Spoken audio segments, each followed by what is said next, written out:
Morning. स्वागत है आप सभी का हमारे यूट्यूब चैनल लर्नर्स क्लासेस में।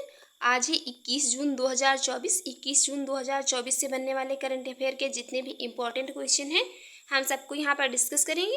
हर क्वेश्चन से जुड़े इम्पोर्टेंट फैक्ट भी आपको बताएंगे। तो चलिए शुरू करते हैं। वीडियो को शुरू करने से पहले आपसे रिक्वेस्ट है, अगर आप हमारे यूट्यूब चैनल पर पहली बार हैं तो चैनल को सब्सक्राइब कर लीजिएगा, वीडियो को लाइक कर दीजिएगा एंड शेयर करिए, एंड जो भी आपके सजेशन उसे कमेंट बॉक्स में ज़रूर बताइएगा। चलिए देखते हैं हमारा पहला क्वेश्चन है यहाँ पर, हाल ही में विश्व शरणार्थी दिवस कब मनाया गया? अभी हाल ही में विश्व शरणार्थी दिवस मनाया गया है, तो ये कब मनाया गया? इस क्वेश्चन का राइट आंसर हो जाएगा ऑप्शन बी, 20 जून को। अभी हाल ही में 20 जून को विश्व शरणार्थी दिवस मनाया गया। अब इसको मनाता कौन है? तो ये विश्व स्वास्थ्य संगठन WHO और संयुक्त राष्ट्र शरणार्थी एजेंसी और जो भी भागीदार देश हैं इनके साथ मिलकर के ये विश्व शरणार्थी दिवस 2024 मनाया गया। इस वर्ष की थीम इम्पोर्टेंट है। 2024 की थीम रही है हर किसी का स्वागत। विश्व शरणार्थी दिवस 2024 की थीम रही है हर किसी का स्वागत। अब जून में जब जो मतलब अब तक जितने भी इम्पोर्टेंट डे मनाए गए हैं सबको हम यहाँ पर एक बार रिवाइज कर लेते हैं। तो 1 जून को मनाया गया विश्व दुग्ध दिवस, 2 जून को तेलंगाना स्थापना दिवस, 3 जून को विश्व साइकिल दिवस मनाया गया, 4 जून को आक्रामकता के शिकार बच्चों का अंतर्राष्ट्रीय दिवस मनाया गया, 5 जून को विश्व पर्यावरण दिवस मनाया गया। इम्पॉर्टेंट है, याद रखिए। इस बार इसकी थीम क्या रही थी आप लोग कमेंट बॉक्स में कमेंट करके ज़रूर बताइए।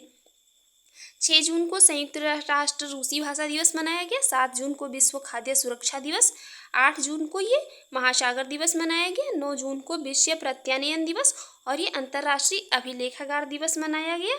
उसके बाद ये 12 जून को विश्व बाल श्रम निषेध दिवस मनाया गया, 13 जून को अंतर्राष्ट्रीय अल्बानिज्म जागरूकता दिवस मनाया गया, 14 जून को विश्व रक्तदाता दिवस मनाया गया, 15 जून को विश्व बुजुर्ग दुर्व्यवहार जागरूकता दिवस मनाया गया, 16 जून को अंतर्राष्ट्रीय पारिवारिक प्रेषण दिवस मनाया गया, 17 जून को विश्व मरुस्थलीकरण और ये सूखा रोकथाम दिवस मनाया गया, और 18 जून को यहाँ पर ये सस्टेनेबल गैस्ट्रोनॉमी डे मनाया गया।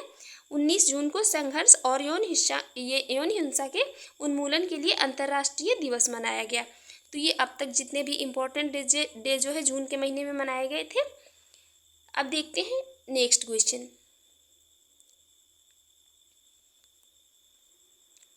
हमारा नेक्स्ट क्वेश्चन है यहाँ पर, सिपरी की रिपोर्ट के अनुसार भारत में परमाणु हथियारों की संख्या कितनी हो गई है?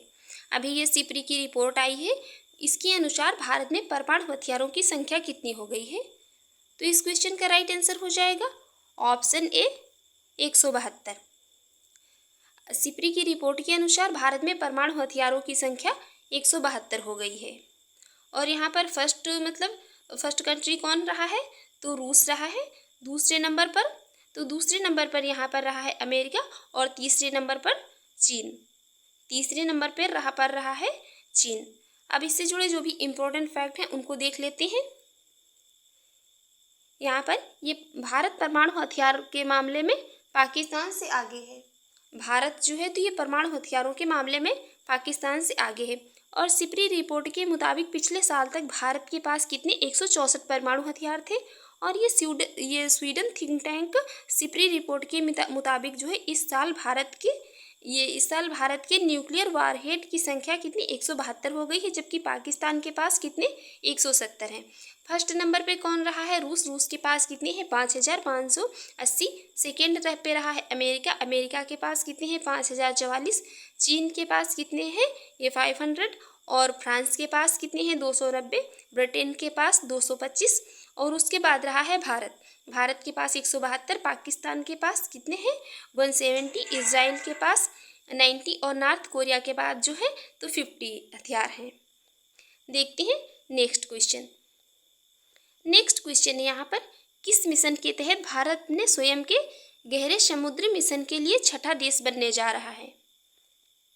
तो इस क्वेश्चन का राइट आंसर हो जाएगा यहाँ पर ऑप्शन सी, समुद्रयान। अभी ये समुद्रयान मिशन के तहत भारत अपने स्वयं के गहरे समुद्र मिशन के लिए छठा देश बनने जा रहा है। और अब ये समुद्र मिशन जो है तो इस मिशन की शुरुआत 2024 की शुरुआत में कहाँ पर हुई थी? तो चेन्नई के तट पर जो है बंगाल की खाड़ी में इसको भेजा गया था। अब इससे जुड़े इम्पोर्टेंट फैक्ट उनको देख लेते हैं। ये समुद्र मिशन जो है, तो इसका नाम क्या रखा गया? ये भारत का पहला समुद्र मिशन है, इसका नाम रखा गया है मत्स्य। ये मत्स्य 6000। अब देखते हैं नेक्स्ट क्वेश्चन।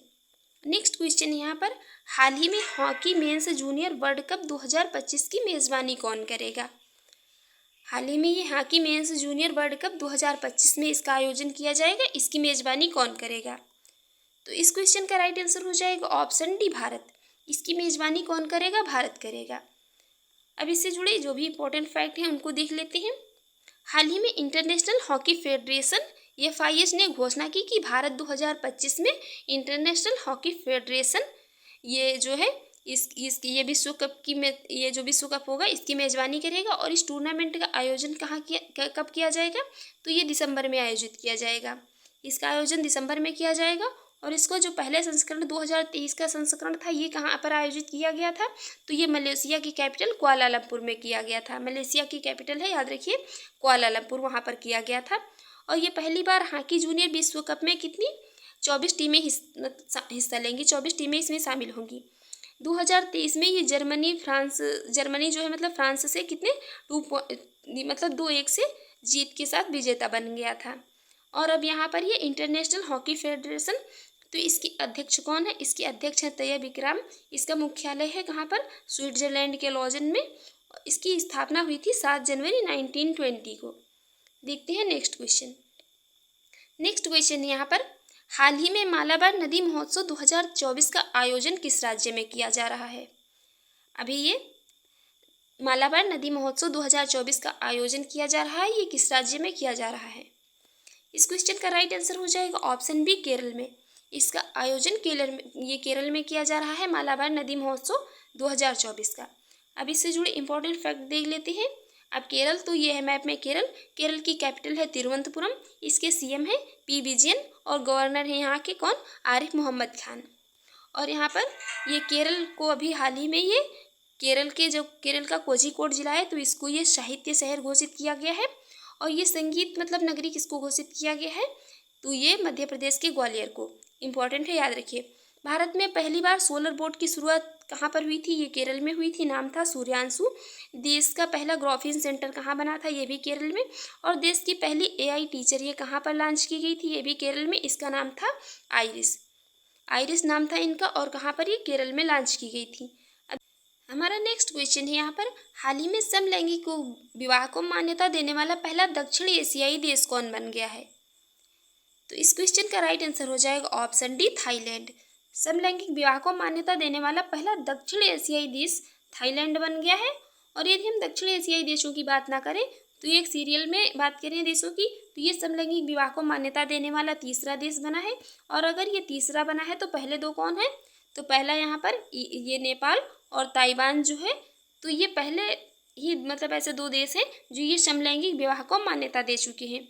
और यहाँ पर ये इराक जो है, तो इराक ने समलैंगिक विवाह को अपराध के रूप में इसको घोषित किया हुआ है। तो अब यहाँ पर थाईलैंड की कैपिटल है बैंकॉक।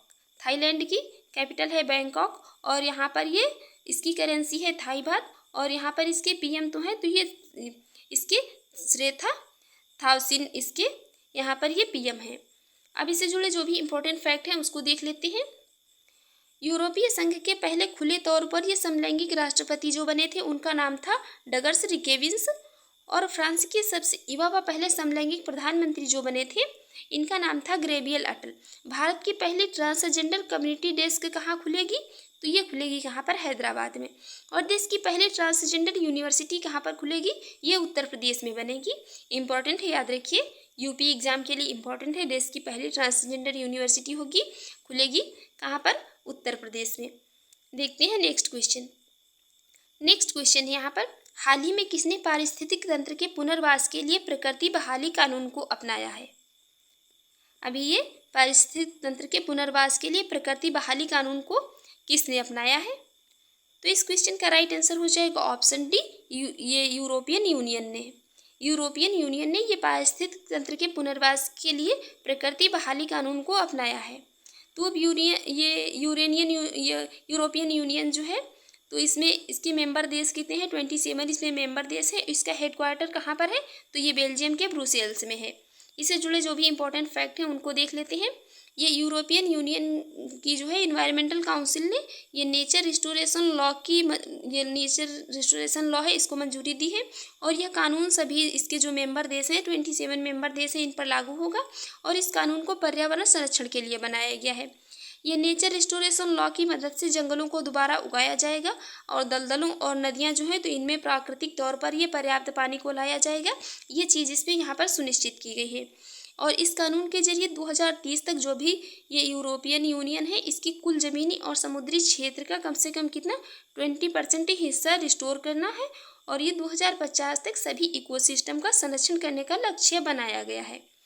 तो आपको हमारी ये वीडियो कैसी लगी कमेंट बॉक्स में ज़रूर बताइएगा। Thanks for watching.